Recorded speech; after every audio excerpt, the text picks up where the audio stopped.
This is Daniel Burnett with trainlikearanger.com. I'm going to be going over the barbell squat. So you'll see me get into start position. I know pretty well where my hands need to go, so I find it pretty quick. For you guys who are newer to this, and by the way, this is a high bar squat that I'm teaching. You guys are welcome to look into a low bar squat. I personally like teaching the high bar squat. So basically, I'm going to get this bar in a high bar squat position across the base of my neck and tops of my shoulders. I'm going to walk my hands in as close to my shoulders as I can comfortably. And then before I start this lift, I'm going to lift my elbows up and back. This is going to help create a shelf for this bar to rest on. And while doing so, I'm going to keep my chest nice and high with good spinal posture and good head positioning.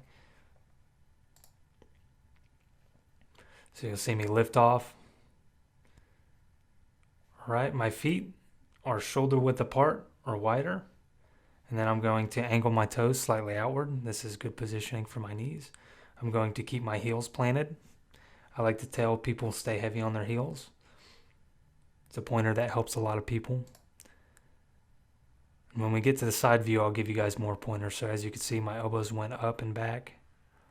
I'm going through my squat here. And then whenever I go to rack the weight, I like to have these position to where I can simply walk the weight forward. I feel it touch on both sides, and then I sit the weight in, like so. I don't like people trying to feed in one side at a time. It's really not good practice at all. You should be able to walk this forward and sit the weight in. So we'll check it from the side view. Okay, so my hands are in position, feet are in position. You'll see me angle these elbows back. All right, so my chest is going to be nice and high. I like to tilt my chin up just a tad.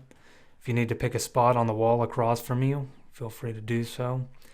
And as I go down, a couple pointers will make this real simple. I like to tell people, make sure as you go down, your knees at no point past your toes. Chest stays nice and high. Those elbows stay up and back. And that chin stays up just a tad, okay? On the next one, I'll show you the depth of what I like to teach. Okay, so see my quads here are parallel or slightly lower. I hear a lot of people trying to teach ass to the grass.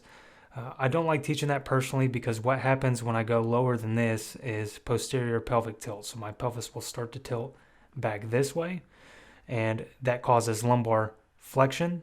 So the rounding of the lumbar spine, that is not good at all for your lower back.